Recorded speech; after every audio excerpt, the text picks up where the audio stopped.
Hello dear student, મજામાં છો બધા? કેમેસ્ટ્રીનો આજનો આપણો લેક્ચર કેમિકલ બોન્ડિંગમાં આગળ વધતા છેલ્લે આપણે લેક્ચર નંબર 12 જોયો હતો અને એ લેક્ચર નંબર 12 માં આપણે કક્ષકોનું સમિશ્રણના પ્રકાર છેલ્લે ટોપિક પૂરો કરેલો હતો. શૂન્ય સમિશ્રણ, ઋણ સમિશ્રણ અને ધન સમિશ્રણ કોને કહેવાય એ આપણે ચર્ચા કરેલી હતી. આજના આપણા લેક્ચર નંબર 13 માં આપણે હવે ટાઇપ્સ ઓફ બોન્ડ માં આગળ વધવાનું છે. સિગ્મા બોન્ડ, પાઈ બોન્ડ કોને કહેવાય? તો આખો એક ચાર્ટ મેં બનાવેલો છે. ઓર્બિટલ કન્સેપ્ટ ઓફ ઓવરલેપિંગ એટલે સમિશ્રણ પામતી જે કક્ષકો હોય એનો કન્સેપ્ટ. તો કોવેલન્ટ બોન્ડ કઈ રીતે ફોર્મ થાય? તો કોવેલન્ટ બોન્ડ એટલે સહસંયોજક બંધ ફોર્મડ બાય કઈ રીતે ફોર્મ થાય? Overlapping of half field orbitals એટલે અર્ધપૂર્ણ ભરાયેલી કક્ષકો હોય બરાબર, એ સમિશ્રણ પામે અને સહસંયોજક બંધ બને બરાબર. હવે overlapping of half field orbitals strength of bond depends on બરાબર. આ જેવું ઓવરલેપિંગ થાય બરાબર, strength of bonds depends on એના ઉપર ડિપેન્ડ થાય એન્ડ એક્સટેન્ટ ઓફ ઓવરલેપ બરાબર. Strength of bond depends on overlapping ઉપર જે બોન્ડ હોય, બંધની પ્રબળતા હોય, આપણે આગળ વાત કરી એમ જેમ સમિશ્રણ વધુ થાય કક્ષકોનું બંધની પ્રબળતા વધે. એક્સટેન્ટ ઓફ ઓવરલેપ તો એક તો નેચર ઓફ ઓર્બિટલ્સ, કેવું ઓવરલેપ થશે કક્ષકોના સ્વભાવ ઉપર, અને વેઝ ધીસ ઓર્બિટલ્સ ઓવરલેપ અને કઈ રીતે કક્ષકો ઓવરલેપિંગ થશે. Types of covalent bonds, ways this orbitals overlap કેના ઉપર depend? Types of covalent bond, કયા પ્રકારનો સહસંયોજક બંધ બનવાનો છે. હવે ટાઇપ્સ ઓફ કોવેલન્ટ બોન્ડ એટલે હેડ ઓન કોલિઝન્સ એટલે કક્ષકોના જે હેડ હોય એ સંઘાત થઈ એ સમિશ્રણ પામે, કે સાઇડવેઝ ઓવરલેપ કે બાજુમાંથી કક્ષકો ઓવરલેપ થાય, ડિપેન્ડ. જો હેડ ઓન કોલિઝન તો સિગ્મા બોન્ડ ટાઇપ્સ થાય એટલે કક્ષકોના જે હેડ હોય હેડ ટુ હેડ સમિશ્રિત થાય. ખાસ કરીને પી કક્ષક ને ડી કક્ષકમાં આપણે જોઈએ તો એનો જે લોબ હોય એ લોબ એકબીજા સાથે સમિશ્રિત થાય એક અક્ષ ઉપર, તો સિગ્મા બોન્ડ ટાઇપ્સ. એમાં SS ઓવરલેપ આવે, SS કક્ષકના ઓવરલેપિંગ થી સિગ્મા બોન્ડ બને. SP ઓવરલેપ, S અને P કક્ષકના ઓવરલેપિંગ થી સિગ્મા બોન્ડ બને. PP ઓવરલેપ, P કક્ષકના ઓવરલેપિંગ થી સમિશ્રણ થી સિગ્મા બોન્ડ ક્રિએટ થાય, સિગ્મા બોન્ડ પ્રકારનો. સાઇડવેઝ ઓવરલેપ એટલે કક્ષકોનું હેડ ટુ હેડ સમિશ્રણ ને આમ બાજુમાંથી સમિશ્રણ થાય. આપણે હમણાં પાઈ બોન્ડ અને સિગ્મા બોન્ડ જોશું, આકૃતિ દ્વારા ખ્યાલ આવશે. સાઇડવેઝ ઓવરલેપિંગ તો પાઈ બોન્ડ નું નિર્માણ થાય. કયો બોન્ડ? પાઈ બોન્ડ બરાબર છે. સિગ્મા બોન્ડ આમાંથી કોઈ પણ માંથી ક્રિએટ થાય. તો હવે આપણે એ ટાઇપ્સ ઓફ બોન્ડ જોવાના છે. સિગ્મા બોન્ડ કોને કહેવાય, પાઈ બોન્ડ કોને કહેવાય બરાબર છે. અને પછી આપણે સિગ્મા બોન્ડ પાઈ બોન્ડ નો તફાવત ને બધી વાત કરીશું. આ ઓવરલેપિંગ પણ જોતા જઈએ, સિગ્મા બોન્ડ નું નિર્માણ કઈ રીતે થાય, પાઈ બોન્ડ નું કઈ રીતે થાય. ઓકે, તો એ નિર્માણ જોઈએ આપણે. તો ટાઇપ્સ ઓફ બોન્ડ્સ, બંધના પ્રકારો, સિગ્મા બોન્ડ, પાઈ બોન્ડ. તો પહેલા આપણે જોઈએ સિગ્મા બોન્ડ કોને કહેવાય. સિગ્મા બંધ તો બે પરમાણુની પરમાણ્વીય કક્ષકો આંતરકેન્દ્રીય અક્ષ પર સમિશ્રણ પામે ત્યારે બનતો બંધ સિગ્મા બંધ કહેવાય. બે પરમાણુની પરમાણ્વીય કક્ષકો હોય એક જ અક્ષ ઉપર, બેના કેન્દ્રમાંથી પસાર થતી અક્ષ ઉપર સમિશ્રણ થાય ત્યારે બનતો બંધ એટલે સિગ્મા બંધ કહેવાય. અને આ સિમ્બોલ દ્વારા રજૂ કરાય સિગ્મા બંધ. આંતરકેન્દ્રીય એટલે બે કક્ષકો છેડેથી અથવા હેડ થી ઓવરલેપ થાય બરાબર છે, ત્યારે બનતો બંધ સિગ્મા બંધ કહેવાય. આ પ્રકારનું જે સમિશ્રણ થાય આંતરકેન્દ્રીય અક્ષ ઉપર કક્ષકોનું જે સમિશ્રણ થાય એને અક્ષીયલ સમિશ્રણ કહેવાય. કેવું સમિશ્રણ કહેવાય? અક્ષીયલ સમિશ્રણ કહેવાય. હવે સિગ્મા બોન્ડમાં પ્રકાર છે, ટાઇપ ઓફ સિગ્મા બોન્ડ. તો સિગ્મા બોન્ડ SS ઓવરલેપ થી બને, SS કક્ષકના સમિશ્રણથી સિગ્મા બંધ બને. જેમ કે 1s ઓર્બિટલ 1s ઓર્બિટલ સમિશ્રિત થાય અને આ રીતે SS ઓવરલેપ થી સિગ્મા બંધ બને. ઉદાહરણ તરીકે H2 અણુ, હાઇડ્રોજન પરમાણુની એક 1s1 બીજા હાઇડ્રોજન પરમાણુની એક 1s1 સમિશ્રિત થાય એટલે હાઇડ્રોજન વચ્ચે એક બંધ બને, સિગ્મા બંધ બને. એને બંધને સિગ્મા બંધ કહેવાય. sp ઓવરલેપ, s કક્ષક અને p કક્ષકના ઓવરલેપિંગ થી. તો p કક્ષકનું હેડ આ હેડ અને આ s કક્ષક સાથે આ s અને p આ રીતે સંમિશ્રિત થાય આંતરકેન્દ્રીય અક્ષ ઉપર sp overlapping along internuclear axis. આંતરકેન્દ્રીય અક્ષ ઉપર s અને p કક્ષકનું આ રીતે સંમિશ્રણ થાય તો આ પ્રકારનો સિગ્મા બંધ sp સિગ્મા બંધ કહેવાય. કેવો બંધ કહેવાય? sp સિગ્મા બંધ. ઉદાહરણ તરીકે હાઇડ્રોજનની 1s1 અને ફ્લોરીન લ્યો, ફ્લોરીન પરમાણુ HF અણુ બને તો હાઇડ્રોજનની 1s1 અને ફ્લોરીનને યાદ કરો 1s2 2s2 2p5 એમાં 2px2 2py2 2pz1 તો ફ્લોરીનની 2pz1 હાઇડ્રોજનની 1s1 આ રીતે સંમિશ્રિત થાય તો HF હાઇડ્રોજન ફ્લોરીન વચ્ચેનો જે બંધ બન્યો એ sp ઓવરલેપિંગ થી બન્યો કહેવાય, સિગ્મા બંધ કહેવાય. પછી p ઓવરલેપિંગ, p કક્ષક વચ્ચેના ઓવરલેપિંગ થી. તો આ રીતે બે p કક્ષકો ખાસ ધ્યાન રાખજો, p કક્ષકોના ઓવરલેપિંગ થી સિગ્મા બને, p કક્ષકોના ઓવરલેપિંગ થી પાઈ બને. પણ સિગ્મા ક્યારે બને? તો આ રીતે બે p કક્ષકોના હેડ ઓવરલેપિંગ થાય, હેડ ટુ હેડ ઓવરલેપિંગ થાય. આ રીતે સંમિશ્રિત થાય, એક જ અક્ષ ઉપર સંમિશ્રણ, ઇન્ટરન્યુક્લિયર એક્સિસ આની આ હોય આની આ હોય અને એક જ અક્ષ ઉપર બે સંમિશ્રિત થાય આ pp ઓવરલેપિંગ કહેવાય. આ pp ઓવરલેપિંગ થી સિગ્મા બંધનું નિર્માણ થાય.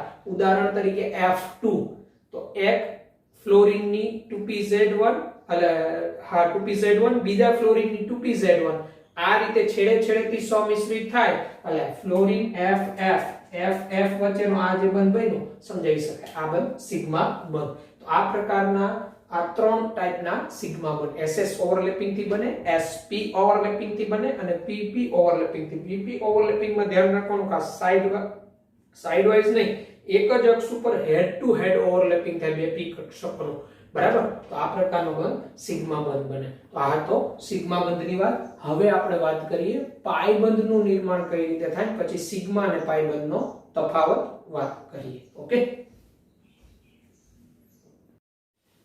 તો સિગ્મા બંધની લાક્ષણિકતાઓ. સિગ્મા બંધની લાક્ષણિકતાઓ તો તે ખૂબ જ પ્રબળ બંધ હોય. સિગ્મા બંધ છે ને પાઈ બંધ કરતા પ્રબળ હોય, કારણ કે તેમાં કક્ષકોનું સંમિશ્રણ છેડેથી થાય.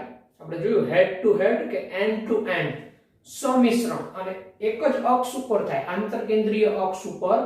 એટલે આ રીતે કક્ષકોનું સંમિશ્રણ વધુ પ્રમાણમાં થાય. કક્ષકોનું સંમિશ્રણ જેમ વધુ થાય એમ બંધની પ્રબળતા વધે, બરાબર.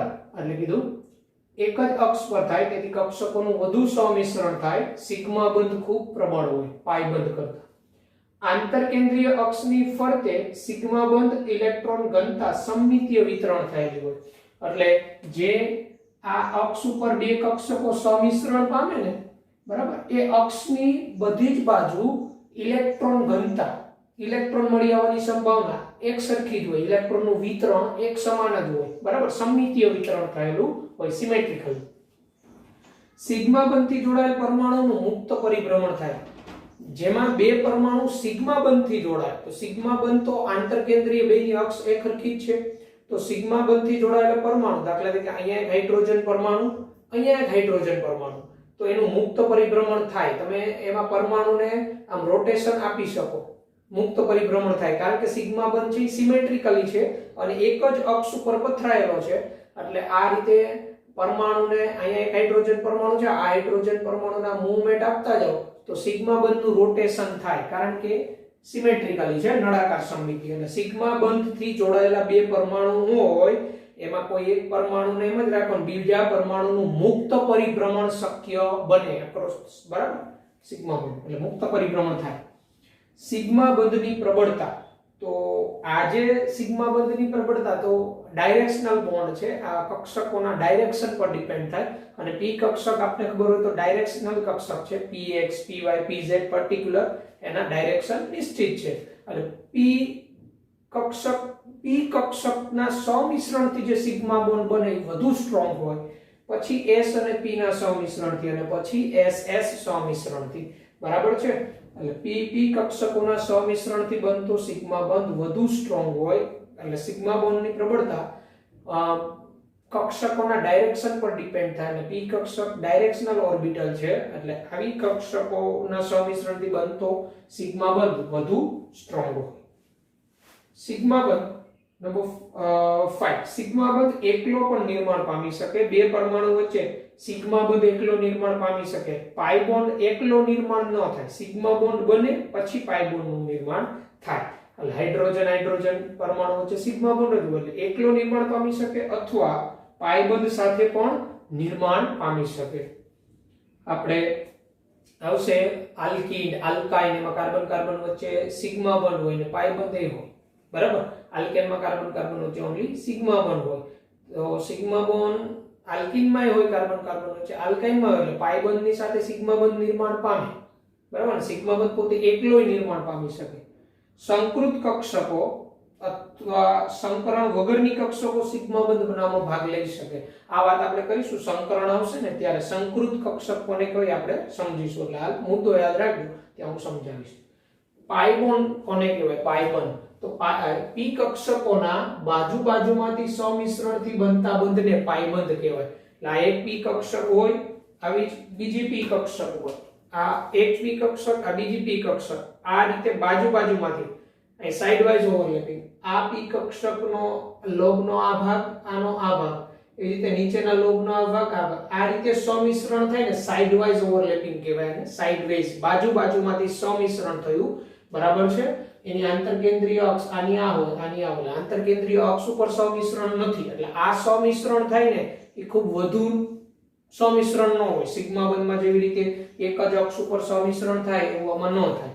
એટલે આ રીતે બે કક્ષકો p કક્ષક d કક્ષક કે d કક્ષકો સાઇડ વાઇઝ ઓવરલેપિંગ થાય ને ત્યારે બનતો બંધ એને પાઈ બંધ કહેવાય. અહીંયા p કક્ષક થી પાઈ બંધ બન્યો. આને આ પ્રકારના જે પાઈ બંધ બને ને p પાઈ પ્રકારના બંધ કહેવાય કારણ કે p કક્ષક પાઈ બંધ બનાવે છે. એક p કક્ષક હોય બીજી d કક્ષક હોય તો એને p પાઈ d પાઈ અથવા d પાઈ p પાઈ પ્રકારના બંધ કહેવાય. d કક્ષકો આ રીતે સાઇડ વાઇઝ ઓવરલેપિંગ થાય તો એને d પાઈ પ્રકારનો સિગ્મા બોન્ડ કહેવાય. આ રીતે સમિશ્રણ થાય તો આ જે પાઈ બોન્ડ છે. બરાબર.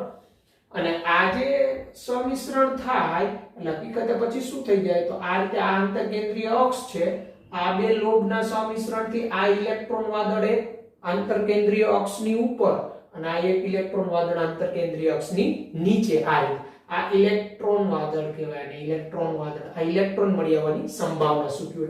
ઉપરના બે લોબ સમિશ્રિત નીચેના બે લોબ સમિશ્રિત થાય. આ રીતે દર્શાવો અથવા આ રીતે દર્શાવી શકાય. Final electron cloud picture. બરાબર છે.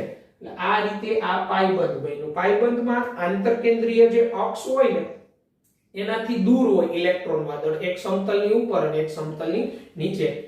અને સિગ્મા બંધમાં ઇલેક્ટ્રોન વાદળ હોય ને આંતરકેન્દ્રીય અક્ષ પર જ હોય સિમેટ્રિકલી બધી દિશામાં સમાન રીતે વિસ્તરેલું. અહીંયા છે આ ખાલી જગ્યા આવેલી અહીંયા આ નોડ કહેવાય. આ ખાલી જગ્યા અહીંયા ખાલી જગ્યા રહી ને નોડ કહેવાય. આંતરકેન્દ્રીય અક્ષની ઉપર એક ઇલેક્ટ્રોન વાદળ આંતરકેન્દ્રીય અક્ષની નીચે એક ઇલેક્ટ્રોન વાદળ. આ એક જ પાઈ બંધ બન્યો. કોઈ એમ ન કે બે પાઈ બંધ આ એક ના બે. આ તો ઉપરના બે લોબ સમિશ્રિત થયા એટલે નીચેના બે લોબ સમિશ્રિત થયા એટલે આ રીતે. પાઈ બંધની ઉદાહરણ તરીકે O2 ઓક્સિજન પરમાણુ. તો O2 તો O દ્વિબંધ O હોય બે ઓક્સિજન પરમાણુ વચ્ચે ડબલ બોન્ડ. તો ડબલ બોન્ડમાં એક સિગ્મા બોન્ડ હોય ને એક પાઈ બોન્ડ હોય. તો એ પાઈ બોન્ડ એ બંને ઓક્સિજન પરમાણુની p કક્ષક આ રીતે સમિશ્રણ થઈને બનાવ્યો હોય. બરાબર છે. સંયોજકતા બંધનવાદ મુજબ પાઈ બંધની લાક્ષણિકતા તો પાઈ બંધ છે ને નિર્બળ બંધ છે. વીકેસ્ટ બોન્ડ છે. સિગ્મા બોન્ડ સ્ટ્રોંગેસ્ટ બોન્ડ છે. તો પાઈ બોન્ડ વીક બોન્ડ હોવાનું કારણ શું? તો એનું કારણ કે અહીંયા p કક્ષક બાજુમાંથી આ રીતે સમિશ્રિત થાય. બાજુમાંથી સમિશ્રણ થાય આ સમિશ્રણ વધુ પ્રમાણમાં ન થાય પરિણામે બંધ નિર્બળ રહે. સિમ્પલ એક ઉદાહરણ ને આ રીતે તમે બે હાથને આમ જકડજો. બરાબર. આ રીતે સ્ટ્રોંગનેસ p કક્ષક આ રીતે જોડાય તો સિગ્મા બોન્ડ p કક્ષક આ રીતે જોડાય તો પાઈ બોન્ડ. તમારો આ હેન્ડ અહીંથી બાંધી દેજો અહીંથી બાંધી દેજો આ નિર્બળ થાય આ પ્રબળ થાય. બરાબર. એટલે બાજુમાંથી સમિશ્રણ થાય એ કક્ષકોનું વધુ પ્રમાણમાં સમિશ્રણ ન થાય. એક જ અક્ષ નથી બેની અક્ષ બદલી દે પરિણામે આ પ્રકારનો બોન્ડ હોય નિર્બળ હોય. ઇલેક્ટ્રોન ઘનતા આંતરકેન્દ્રીય અક્ષની ઉપર અને નીચે જોવા મળે. આ પાઈ બોન્ડનું નિર્માણ થાય, આ આંતરકેન્દ્રીય અક્ષ, એક ઇલેક્ટ્રોન વાદળ ઉપર અને એક ઇલેક્ટ્રોન વાદળ નીચે, આ રીતે જોવા મળે. અને આમાં પાઈબંધ ફરતે પરમાણુનું મુક્ત પરિભ્રમણ શક્ય નથી. જે બે પરમાણુ એકબીજા સાથે પાઈબંધથી જોડાયેલા હોય ને, એવા બે પરમાણુમાં એક પરમાણુને અચળ એને એમ જ રાખી બીજા પરમાણુને આમ તમે ફેરવવા જાઓ તો એ ફરી શકે નહીં, કારણ કે તમે જોઈ શકો કે અહીંયા પી કક્ષકો આમ જોડાયેલી છે.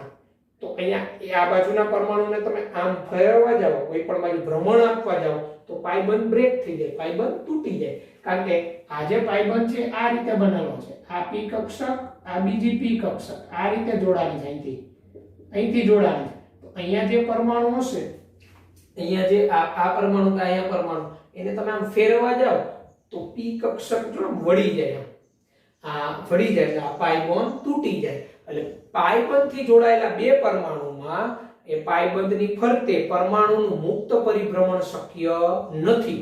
જ્યારે સિગ્મા બંધથી જોડાયેલા બે પરમાણુ હોય એમાં પરમાણુનું સિગ્મા બંધની ફરતે મુક્ત પરિભ્રમણ શક્ય બને, કારણ કે સિગ્મા બંધમાં એક જ અક્ષ ઉપર બે પરમાણુ સમિશ્રિત થયા હોય એટલે બે કક્ષકોનું સંમિશ્રણ અક્ષ ઉપર જ હોય એટલે અક્ષ તમે આ રીતે નળાકારની સમમિતિ કહેવાય, ફરે. જ્યારે પાઈબંધના નિર્માણમાં થાય તો આ રીતે બે પી કક્ષક જોડાય, તમે આને આમ ફેરવવા જાઓ તો પાઈ બોન્ડ બ્રેક થઈ જાય, તૂટી જાય.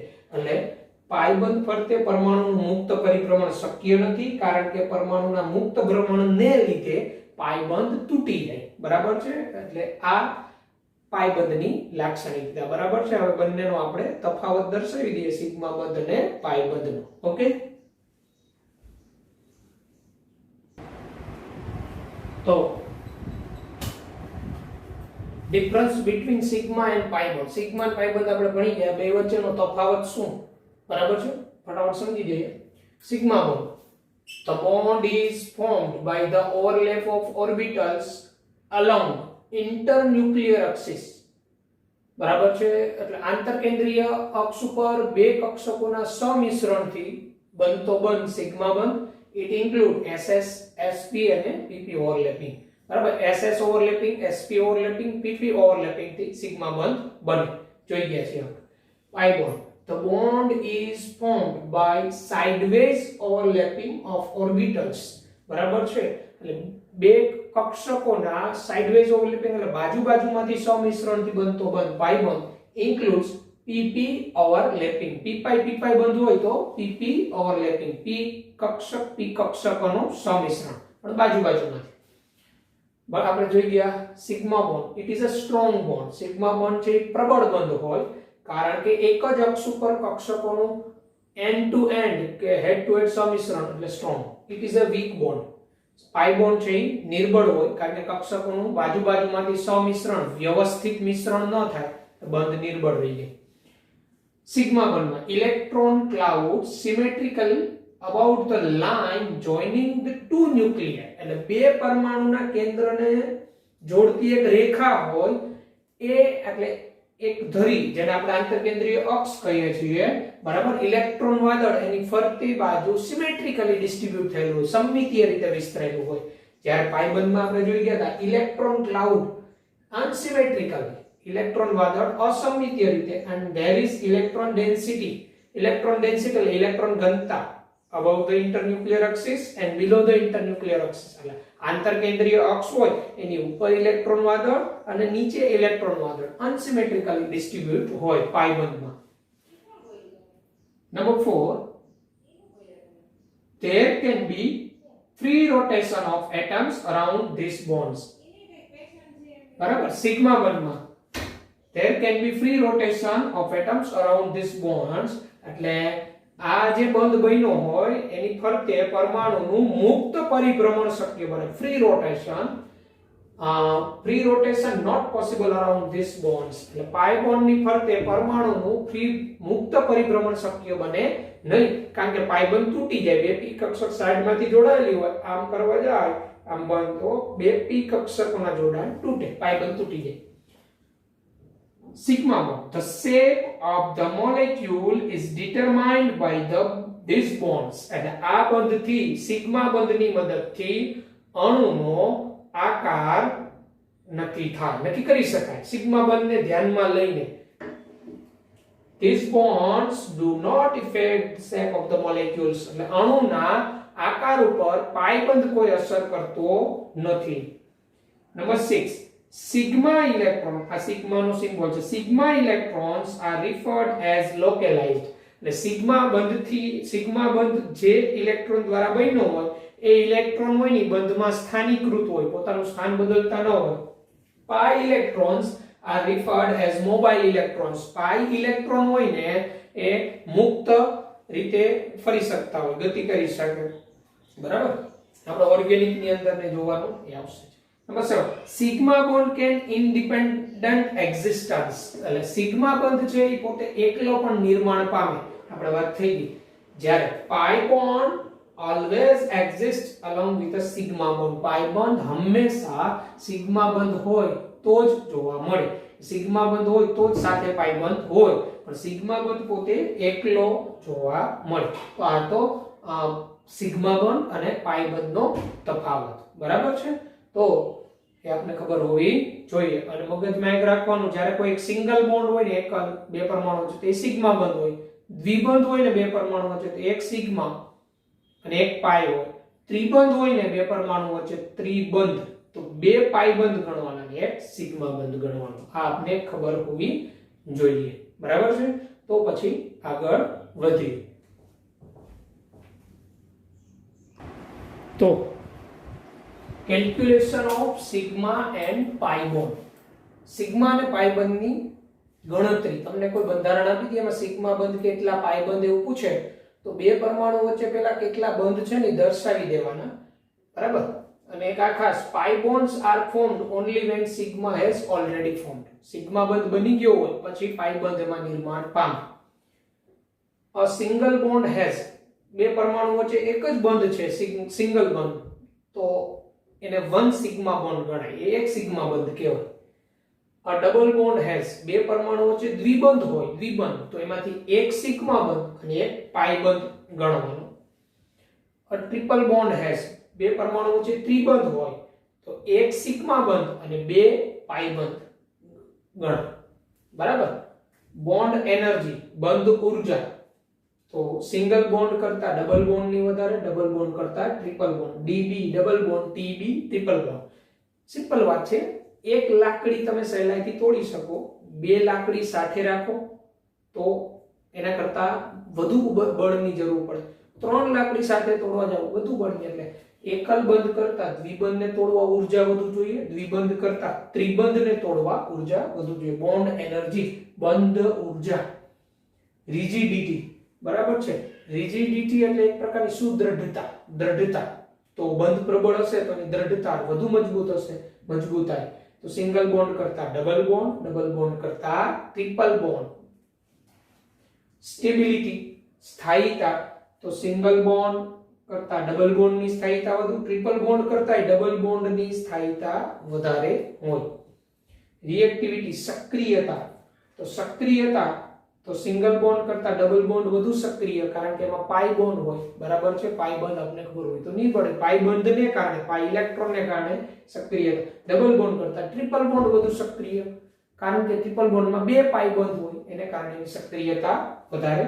બોન્ડ લેન્થ બંધ લંબાઈ બે પરમાણુના કેન્દ્ર વચ્ચેનું અંતર તો સિંગલ બોન્ડ બે પરમાણુ વચ્ચે સિંગલ બંધ હશે તો બે વચ્ચે અંતર વધારે હોવાનું કારણ કે બે વચ્ચે આકર્ષણ ઓછું હોય. પછી ડબલ બોન્ડ આવે પછી ટ્રિપલ બોન્ડ. ઉદાહરણ તરીકે કાર્બન કાર્બન સિંગલ બંધ તોડવા પ્રતિ મોલે 83 કિલો કેલરી ઊર્જા જોઈએ. ડબલ બોન્ડ તોડવા 142 કિલો કેલરી જોઈએ અને ટ્રિપલ બોન્ડ તોડવા 186 કિલો કેલરી ઊર્જાની જરૂર પડે પ્રતિ મોલે. બોન્ડ લેન્થ એંગસ્ટ્રોમમાં તો cc single bond length 1.54 C double bond C 1.34 C triple bond C 1.20 angstrom.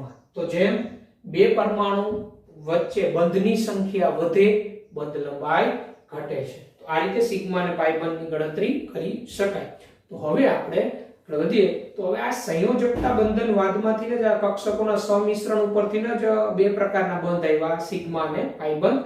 હવે આપણે વાત કરવાની છે કે સંયોજકતા બંધનવાદની ઉપયોગિતા અને સંયોજકતા બંધનવાદની મર્યાદા. બરાબર છે? સંયોજકતા બંધનવાદની મર્યાદા પરથી જ આપણે આગળનો એક અને પછીનો એક સિદ્ધાંત આણ્વીય કક્ષકવાદમાં જઈ શકશું, મોલેક્યુલર ઓર્બિટલ થિયરી, આણ્વીય કક્ષકવાદમાં. ઓકે, જો સંયોજકતા બંધનવાદનો ઉપયોગ. સંયોજકતા બંધનવાદ તો કક્ષકોના સમિશ્રણને ઉપરથી સહસંયોજક બંધ સમજાવે છે. આપણે જોયું સંયોજકતા બંધનવાદની મદદથી સમકેન્દ્રીય અને વિષમકેન્દ્રીય, દ્વિપરમાણુય અને બહુપરમાણુય. સમકેન્દ્રીય એટલે સમાન પરમાણુ હોય, વિષમકેન્દ્રીય એટલે જુદા જુદા પરમાણુ એકબીજા સાથે સહસંયોજક બંધથી જોડાઈને બનતો અણુ. દ્વિપરમાણીય બે પરમાણુ, બહુપરમાણીય એટલે બે કરતા વધુ પરમાણુ ધરાવતા હોય એવા બધા અણુઓના આકાર, બરાબર, આ સંયોજકતા બંધનવાદની મદદથી સમજાવી શકાય. ઉદાહરણ તરીકે મિથેન, એમોનિયા, H2O આ બહુકેન્દ્રીય અણુઓ કહેવાય, તો એમના આકાર સંયોજકતા બંધનવાદની મદદથી સમજી શકાય. જો આપણે સમજીએ મિથેન અણુ માટે, મિથેન અણુ માટે તો આપણે બધાને ખબર છે મિથેન અણુમાં તો કાર્બન Z બરાબર 6, કાર્બનનો પરમાણુ ક્રમાંક 6, ઇલેક્ટ્રોન રચના 1s2 2s 1s2 2s2 2px1 2py1 2pz0. બરાબર? તો આ જે કાર્બન પરમાણુ છે, આ કાર્બન પરમાણુની બાહ્યતલમાં કેટલા ઇલેક્ટ્રોન? 2, પણ મિથેનમાં તો કાર્બને કેટલા બંધ બનાવ્યા? 4. તો એનો અર્થ એવો થાય કે એક ઇલેક્ટ્રોન અહીંયા pz માં જતો હોય તો 1s2 2s1 2px1 2py1 2pz1 આ પ્રકારની ઇલેક્ટ્રોન રચના આપણે લખીએ, બરાબર, ઉત્તેજિત અવસ્થાએ. તો હવે કાર્બન પાસે 4 અયુગ્મિત ઇલેક્ટ્રોન થયા. જો 4, તો આ 4 અયુગ્મિત ઇલેક્ટ્રોન થયા. અહીંયા 2s માં છે 1, અહીંયા 3 2p માં 2px1 2py1 2pz1. હવે હાઇડ્રોજન પરમાણુની 1s1 નો એક ઇલેક્ટ્રોન એક અહીંયા જોડાય, એક હાઇડ્રોજન અહીંયા જોડાય વિરુદ્ધ સ્પિન રહે એ રીતે. હાઇડ્રોજનનો 1s1 નો એક ઇલેક્ટ્રોન અહીંયા, હાઇડ્રોજનના 1s1 નો એક ઇલેક્ટ્રોન અહીંયા. આ રીતે મિથેન અણુ બને. હવે આપણે જોઈએ તો આ px py અને pz કક્ષકો તમને ખબર હોય તો એકબીજાથી 90 અંશના ખૂણે હોય આ રીતે. દાખલા તરીકે આને તમે px કયો, આને px કયો, આ px, આને py કયો, અને આ જે છે આને pz કયો, આ pz. તો px py અને pz કક્ષકો એકબીજાથી 90 અંશના ખૂણે ગોઠવાયેલી હોય. બરાબર છે? તો હવે આપણે એમ કહીએ કે કાર્બનની આ px નો એક ઇલેક્ટ્રોન, હાઇડ્રોજનની 1s નો એક ઇલેક્ટ્રોન, કાર્બનની એક px py નો ઇલેક્ટ્રોન, હાઇડ્રોજનની 1s નો એક ઇલેક્ટ્રોન. એટલે આ કાર્બન એની px, હાઇડ્રોજનની 1s સમિશ્રિત થઈ એક CH બંધ, કાર્બનની py નો એક ઇલેક્ટ્રોન, હાઇડ્રોજનની 1s સમિશ્રિત થાય. તો આ રીતે આપણે એમ કહી શકીએ કે ત્રણ જે CH બંધ બને એ ત્રણ CH બંધ એકબીજાથી 90 અંશનો ખૂણો હોવો જોઈએ. એમાં આ રીતે આમાં 90 અંશનો ખૂણો હોવો જોઈએ. બરાબર? કે આ p કક્ષક અને આ હાઇડ્રોજનની 1s એ બે સમિશ્રિત થતી હોય તો p કક્ષક તો એકબીજાથી 90 અંશના ખૂણે આવેલી હોય એટલે આ બંધ એકબીજાથી 90 અંશના ખૂણે હોવો જોઈએ. ચોથો બંધ જે બને એ કાર્બનની 2s s કક્ષક અને હાઇડ્રોજનની s કક્ષક, અને s કક્ષક તો તમને ખબર હોય તો ગોળાકાર હોય સિમેટ્રિકલી. બરાબર? તો એ s કક્ષકોનું સમિશ્રણ તો કોઈ પણ દિશામાંથી થાય એટલે ત્રીજો બંધ છે ચોથો બંધ છે 2s 1s વચ્ચેનો એ આ ત્રણ બંધ કરતા જુદો હોવો જોઈએ. એ કોઈ પણ દિશામાંથી સમિશ્રિત થઈ શકે કારણ કે s કક્ષકો તો ગોળાકાર હોય. તો આપણે આ સંયોજકતા બંધનવાદ મુજબ જોવા જઈએ તો મિથેન અણુમાં ત્રણ બંધ કોણ, ત્રણ CH બંધ એવા આવે. બરાબર? એટલે એક CH બંધ કોણ 90 નો આવે મિથેનમાં, સંયોજકતા બંધનવાદ મુજબ સમજીએ તો હકીકતે પ્રાયોગિક જે અવલોકન મળે છે એની સાથે તો આ સુસંગત થતું નથી, કારણ કે પ્રાયોગિક અવલોકનમાં મિથેન અણુનો આકાર સમચતુષ્ફલકીય બતાવે અને એમાં બંધકોણ 109°28' બતાવે, જે સુસંગત નથી. એનો અર્થ એવો થાય કે આને આપણે આ સમજાવવું હશે તો કંઈક અન્ય જરૂર પડશે, એટલે એ સમજાવવા માટે આપણે સંકરણની જરૂર પડે. કોની જરૂર પડે? સંકરણ. કક્ષકોના સંમિશ્રણથી જ સમજાવશું આપણે, પણ ત્યાં સંમિશ્રણની જરૂર પડે. એટલે મિથેન અણુનો આકાર આપણે સમજાવવો હોય તો સંયોજકતા બંધનવાદથી સમજાવી શકાય, પણ અહીંયા કક્ષકોનું સંમિશ્રણથી સમજાવવા જાઓ તો બંધકોણ 90 નો બને છે, જે હકીકતે પ્રાયોગિક અવલોકન સાથે સુસંગત નથી. પણ આ સંયોજકતા બંધનવાદ મુજબ સમજાવી શકાય. આવું જ એમોનિયામાં, તો એમોનિયામાં નાઇટ્રોજન પાસે તમને ખબર હોય તો બાહ્યતમમાં p કક્ષક જ હોય. નાઇટ્રોજનની ઇલેક્ટ્રોન રચના 1s2 2s2 2px1 2py1 અને 2pz1. તો એમોનિયામાં નાઇટ્રોજન સાથે 3 હાઇડ્રોજન જોડાયેલા NH બંધથી, તો એમાંય px નો એક ઇલેક્ટ્રોન, py નો એક ઇલેક્ટ્રોન અને pz નો એક ઇલેક્ટ્રોન, હાઇડ્રોજન નો s એમ ભાગ લે તો એમાં પણ HNH બંધકોણ 90 નો થવો જોઈએ, 90, કારણ કે એમાં px py અને pz જ ભાગ લે. px py pz કક્ષક એકબીજાથી 90° ના ખૂણે આવેલી હોય તો બંધકોણ કોઈ પણ HNH હાઇડ્રોજન નાઇટ્રોજન H વચ્ચેનો બંધકોણ 90 નો થવો જોઈએ, કારણ કે એક NH બંધ px હાઇડ્રોજનની 1s, એક NH બંધ py હાઇડ્રોજનની 1s, તો HNH બંધકોણ 90 નો થવો જોઈએ. પણ હકીકતે આ પણ પ્રાયોગિક અવલોકન સાથે સુસંગત નથી. પ્રાયોગિક અવલોકનમાં તો એમોનિયાનો આકાર પિરામિડલ શેપ બતાવે, બંધકોણ 107° નો બતાવે. એવી જ રીતે H2O માં, તો H2O માં ઓક્સિજન પાસે તમને ખબર હોય ઓક્સિજન 1s2 2s2 2p4, તો ઓક્સિજન જે છે H2O માં ઓક્સિજનનો એક ઇલેક્ટ્રોન, હાઇડ્રોજનની એક, ઓક્સિજનનો એક, હાઇડ્રોજનનો એક, તો ઓક્સિજનની બાહ્યતમ 2p4 એટલે 2px2 2py1 ને 2pz1. તો ઓક્સિજન પાસે સંયોજકતામાં 2py1 નો એક ઇલેક્ટ્રોન, સંયોજકતા બંધનવાદ મુજબ સમજાવીએ તો 2py કક્ષકમાંથી એક ઇલેક્ટ્રોન, હાઇડ્રોજનની s નો ઇલેક્ટ્રોન સંમિશ્રણ થાય, OH બંધ બને. તો H2O માં HOH બંધકોણ 90 નો થવો જોઈએ, બંધકોણ H2O માં 90 નો થવો જોઈએ, પણ હકીકતે H2O માં બંધકોણ છે 104 જેવું થાય છે. તો પ્રાયોગિક અવલોકન સાથે સુસંગત થતું નથી. તો આને આપણે સમજાવવું હોય તો એ આપણે સંકરણની મદદથી સમજાવી શકાય. સંકરણની મદદથી આપણે આ જે પ્રાયોગિક અવલોકનો મળે એ સમજાવી શકાય. સંયોજકતા બંધનવાદ મુજબ આપણે આ સમજાવી શકીએ છીએ, પણ પ્રાયોગિક અવલોકન સાથે સુસંગત થતું નથી. તો એના માટે આપણે કોની જરૂર પડે? સંકરણની જરૂર પડે. એટલે સંયોજકતા બંધનવાદ મુજબ મિથેન, એમોનિયા, H2O અણુઓના આકાર વર્ણવી શકાય. બરાબર છે? આ એની ઉપયોગિતા થઈ. અને હવે આપણે સંયોજકતા બંધનવાદની મર્યાદા જોઈ લઈએ. તો સંયોજકતા બંધનવાદની મર્યાદા. O2 અણુનો અનુચુંબકીય ગુણધર્મ સમજાવી શકતો નથી. અનુચુંબકીય એટલે ચુંબક પ્રત્યે આકર્ષણ, અને જેમાં અયુગ્મિત ઇલેક્ટ્રોન હોય ને એ ચુંબક પ્રત્યે આકર્ષણ ધરાવે. અયુગ્મિત ઇલેક્ટ્રોન એટલે સિંગલ ઇલેક્ટ્રોન. જે અણુમાં બધા જ ઇલેક્ટ્રોન યુગ્મ બનાવ્યું હોય, જોડ બનાવી દીધી હોય, એ બધા પ્રતિચુંબકીય હોય એટલે ચુંબક પ્રત્યે નિર્બળ અપાકર્ષણ. O2 અણુ ખરેખર અનુચુંબકીય છે, પણ સંયોજકતા બંધનવાદી સમજાવી શકતો નથી. કેમ નહીં સમજાવી શકતો? સંયોજકતા બંધનવાદ મુજબ જો O2 અણુ બને એટલે O દ્વિબંધ O, આ રીતે બે ઓક્સિજન પરમાણુ દ્વિબંધથી જોડાય, બેના બે ઇલેક્ટ્રોન ભાગ લે. આ ઓક્સિજન પાસે અહીંયા 2py1 માં એક, 2pz1 માં એક, આ ઓક્સિજન પાસે 2py1 અને 2pz1. તો આનો એક ઇલેક્ટ્રોન, આનો એક ઇલેક્ટ્રોન, આનો એક ઇલેક્ટ્રોન, આનો એક ઇલેક્ટ્રોન. તો આ રીતે બંધ બન્યો સંયોજકતા બંધનવાદ મુજબ. તો બધા જ ઇલેક્ટ્રોનને જોડકા બનાવી દે. આમાં બધા જ ઇલેક્ટ્રોન જોડ જ થઈ જાય. જો આ બેના મિશ્રણથી ને જોડ જ થઈ જાય ને, py1 એટલે થઈ ગયા બે ઇલેક્ટ્રોન, pz1 અને થઈ ગયા બે ઇલેક્ટ્રોન. તો બધા જ ઇલેક્ટ્રોનની જોડ જ થઈ ગઈ. તો સંયોજકતા બંધનવાદ મુજબ O2 અણુ છે ને પ્રતિચુંબકીય છે, જ્યારે આણ્વીય કક્ષકવાદ મુજબ O2 અણુ આપણે જોશું અનુચુંબકીય થશે. પ્રાયોગિક રીતે O2 અણુ છે અનુચુંબકીય છે. અનુચુંબકીય હોવું એટલે ચુંબક પ્રત્યે આકર્ષણ, પણ સંયોજકતા બંધનવાદ મુજબ સમજાવી શકાતું નથી.